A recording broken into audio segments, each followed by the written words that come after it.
You know what sound that is, folks? You betcha. That's time for another Noon Whistle. I'm Chris Trottier. And I'm John Anzalone. Good morning, Chris. Good morning. We have two special guests with us here today. We're doubling up on this. This is good. We have Kate Cook, Lonze and Kasey Smith, 2004 grads at Elkhorn. They're going to share a little story with us today. How are you guys? Great. Good. All right. Are we ready to go? Fire away. Fire away. I like it. Yeah. Like it. Well, yeah, glad you guys could do this. Glad we have an opportunity to talk to you. You guys were the kind of creators and leads on Run4Randi, which I know came up out of a tragic loss for a man that was a friend to all and reached way beyond Elkhorn. But yeah, we'd love to talk about like what moved you and how this came about. If you guys want to kind of jump in what made you think like, let's do this fundraiser? I think Kate experienced a loss with her dad, and that touched her a lot on this. And us both being in cross country and her losing her dad, we immediately, when I found out that day, and I called Kate. And then she said, call me back. And she's like, we got to do something. And I'm like, yep. Okay. Yeah. So we just, and I had been, this year, actually, I started racing again. So when I started running cross country, back in 2001, that was the first time I'd really started running. And it was really just to stay in shape for soccer. I hated running. But I still continue to do it today. And so I was doing a lot of races. And so I just, I'm like, well, you got to do a run. How else do you honor a cross country coach? So yeah, that's just kind of how it came about. And then it just went from there. So before we get into the race and the fundraiser and, the honor that Randi deserved, why don't you tell us a little bit? I know, a long time ago, the stories are older, but tell us a little bit about how the man influenced you. And let's just kind of start with Kate. Talk a little bit about Randi's impact on you and what you remember most about him, and then we'll go to Kasey. Yeah, no. So he was just one of those guys that, like I said, I hated running, and he made me enjoy it, whether I wanted to or not. He would always push us, and he would run with the front runners. He'd come back, run with our middle group, and then he'd still go back to that last group. I mean, he treated everyone equal, which I thought was really neat. And especially in cross country, I feel like we were more of a family than a lot of the other sports. But I think it's because you had all age groups. That was the only sport that you had freshmen through seniors. And it was just, he was just a really great guy. He just, Kasey and I could be sitting there going, we don't want to run. We don't want to do this. And he'd come in with his bubbly smile and just, okay, girls, we're ready to go. And it's like, well, you couldn't help but be like, all right, coach, we're ready. So, yeah. What about you, Kasey? Those stories just crack me up because we had so much fun. There isn't another sport where you could have fun like that. You're so focused on doing drills and you're so focused on the plays. And, he would just be like, okay, girls, where did you run to? And Kate and I would be like, oh, well, we ran 5 miles. And instead we ran to my grandma's house, ate Oreos, and came back. Oh. He just had his demeanor and his personality just made you feel great, even though if you were going to suck that day or if you were going to blow it out of the water and come in first. I mean, it didn't matter your position. We just had so much fun. I have so many memories from cross country. Like, Kate's going to hate me for saying this one. Now you got to say it. I remember standing after practice and Coach Wulf and I were standing there watching, and Kate had backed up, hit a pole in the parking lot. And we both looked at each other and were like, oh my God. And I believe the entire football team turned and looked, and they were all like, Oh, it's just he hits everything. Don't worry about it. She'll be fine. She hits everything. Cross country is such an amazing thing. I knew nothing about it, and I had my youngest son and daughter both ran, and what I was most impressed with is the takeaway of everybody cheers for everybody, right? Every person standing on the side of those ropes cheers for everyone from every school, whether first, second, fifth, 20th, last, and nobody argues with the refs. Right. Yes. It is. It's just, I've never been in a place like that in sports. And it's an amazing thing in how people pick other people up, like runners pick runners up. And yeah, when you say family, like it's amazing. It's an amazing sport. Yeah. So you guys plan this run, you make the phone call, Kasey, you pick up the phone, you're like, Kate, we got to do something. So then you put this together. Tell me about, give the people a little insight into the planning, the journey, and then finally getting to the day of. And we'll get into that after that. We'll talk a little bit about what went into the planning. You know, how did you feel throughout it? What were some takeaways? You know, I think my husband said it best that I couldn't have planned this with anyone but Kate, because we're not afraid to tell each other yes or no, and in the most non-political way ever.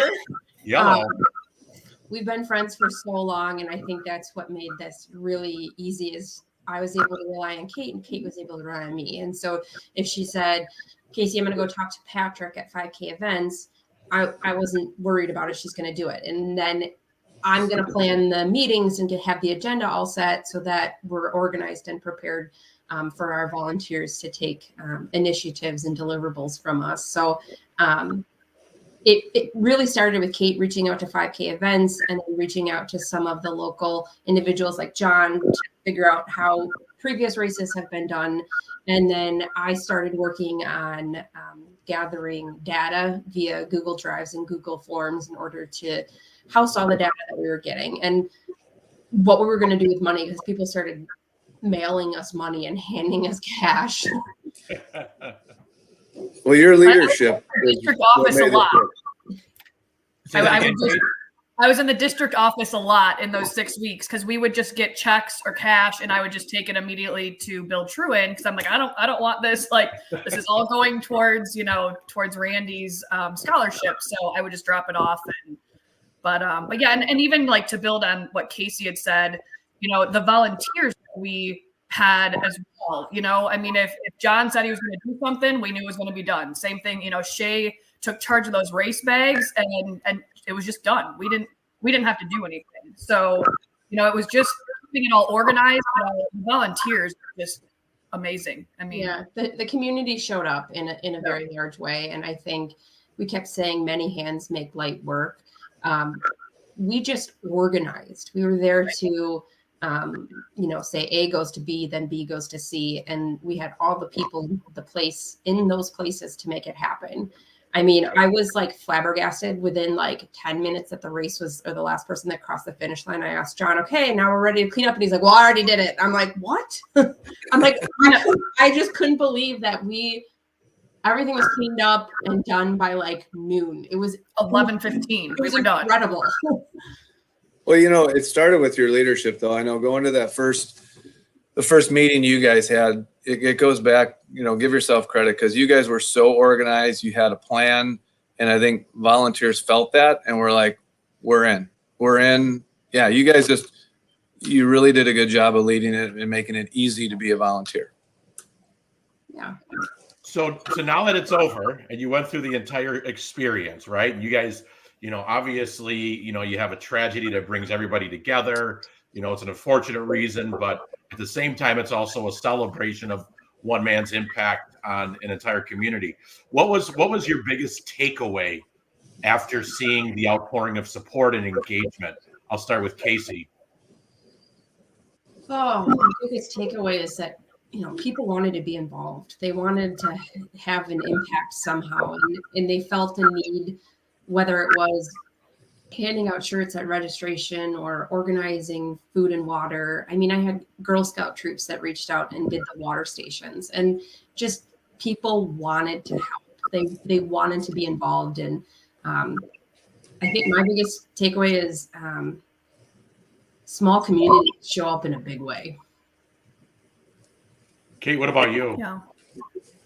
You know, I think as the registrations came in and we were seeing, you know, just how many people were involved in this and how, you know, they were all over the country. You know, I didn't realize how many lives he had touched until I was like, wow, like this man was just larger than life. And so it was seeing all of that and seeing the team from Platteville coming and coaches from surrounding cities that came. It was really heartwarming. And you know, the day of the race, I mean, I just know when they were coming in, those runners coming in and they were pushing so hard, like it just like brought tears to your eyes because you knew that they were running for Randi and they were just pushing as hard as they could. And I talked to Carla Larson after the race, and she's like, I can't tell you how many people crossed that finish line and just puked.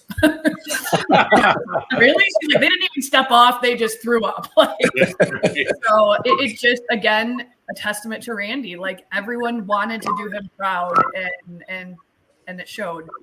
Can you guys hear some? Oh, go ahead, Kasey. I think Sam Mannix, his race was incredible.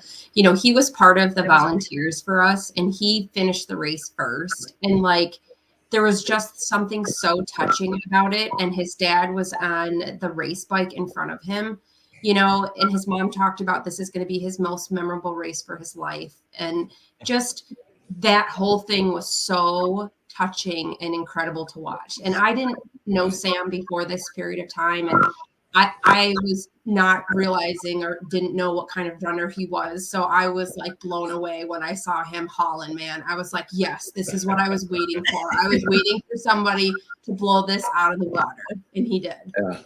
Yeah. Can you guys share some numbers from the day as far as participants, things like that?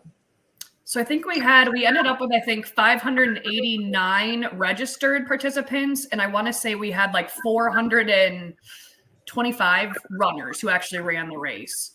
So it was, yeah. That's incredible. We had well over $35,000 in financial donations in several different ways. It's hard to calculate all of it because when we got the liquid cash, like people were writing me checks to my name. So I would get a check. I would get a check from somebody. I take a picture of like, Kate, just for a record, I want you to know where this is going. Because I don't want anyone to come back at me and be like, what did you do with your money? Right. So I would take a picture of it, and then I would Venmo to Kate, and then Kate would take it right to Bill Truan. But then we also had people doing it online. So there were several different like pockets and pools of financial and then even the day of, I think we still raised another, like we had that box there and we still had another $1,500 that people just dropped in that day of the race. Wow. So well over 35,000. Yeah. So is it the hopes that this is a continuing scholarship that year after year after year, that whatever the criteria ends up being, someone or two people or three or whatever it is will get a scholarship in his name? I think the details for the scholarship we're going to leave to Nikki and her girls to decide. Okay. How that's done. You know, we were just the method of collection and the method to get it, but we don't have any say on how that goes down. Will this be an annual event? Talking to Ken afterwards, I think the family really wants an annual event. And honestly, this year is probably the toughest year just because it's the first one. So we haven't set a date yet or, for sure said that we're going to. That meeting will be on the 17th when we kind of have our wrap up with everybody. Yeah. Okay, great. That's where we do our lessons learned. So I'm a professional project manager. I have a master's degree in project management. So that's where this all comes into play. But usually whenever I wrap up a project, I have something called lessons learned. What would you do better in your next project? Go over those final details and just close up the project so there are no loose ends. So Kate said we have that on December 17th, but there's lots of things that we have to take into consideration. I have had some feedback from people about, is it a one and done? What are the constraints of doing it beyond 1 year? What are the constraints of doing it, multiple years? So those are all things we have to talk through and just make sure we're prepared to take it forward. Nice. Well, I think in the end, you're looking at, it was obviously that was a tough 4 to 6 weeks of a tragic loss that came out of nowhere for a man who had so much influence and so much impact for his entire life, and his legacy continues on through you, through his family, and hopefully this will continue. And we just appreciate you guys, coming up with this idea and being so motivated to, continue to give in his honor, in his name, and in an honor of him, because this money will go to a worthy cause and continue to invest in others. And so thank you for everything you guys have done. Yeah, absolutely. We were happy to do it. Yep. So believe it or not, we're getting up to that time at the end, and we always like to close with thank yous. So Kasey and Kate, who do you want to thank today? I think I speak for Kate and I when I say we want to thank Ken Reynolds, his company, and Lori Reynolds. Obviously Lori's brother was Randi, so a significant impact there, but we couldn't have done it without his business help, creating the logos and the t-shirts, and just his response and turnaround. And on meeting one, he handed Kate and I $1,000 cash, and he said, "Here you go, guys. This is to get you off the ground." He was incredible. I agree. Yeah. Awesome. John, who do you got? And honestly, I would even just say just the Elkhorn community, I mean, just our entire community for stepping up and for being there. Yeah. John, who do you got today? Well, Chris, I'm going to bounce off of what you said before Kasey and Kate said their thanks. Thanks to you guys for getting this going and all the time and effort and bringing everybody together. That it was an amazing day that stemmed from a tragic incident, and a lot of good is coming out of it and has come out of it, and it'll continue to come out of it. So yeah, thanks for being great stewards and great alumni and great people. And we appreciate you. I'm going to thank Jason Tadlock, and I'm not doing that because it's time for a raise, because that's not the reason. But I think when we sit here and we think about the opportunities that we have to tell the Elkhorn story, but more importantly, in the times of these, and unfortunately, our district and community has dealt with tragedy. Being the CEO of our district and really making sure that these types of events are community-based, and the schools and the district are an integral part of that. He does a great job of opening up the district. And there's districts that try and stay separate from the community, but based on our positions, John, and this event, I think it's a celebration of what Jason's created for a vision, and along with the school board. So, all right, well, Kate, Kasey, thanks for being on. Thank you. We'd love to take a longer lunch, but I think the whistle's about to blow. So thank you. And thank you to everybody who tuned in for another live Noon Whistle. And on that note, thank you, guys. Thank you.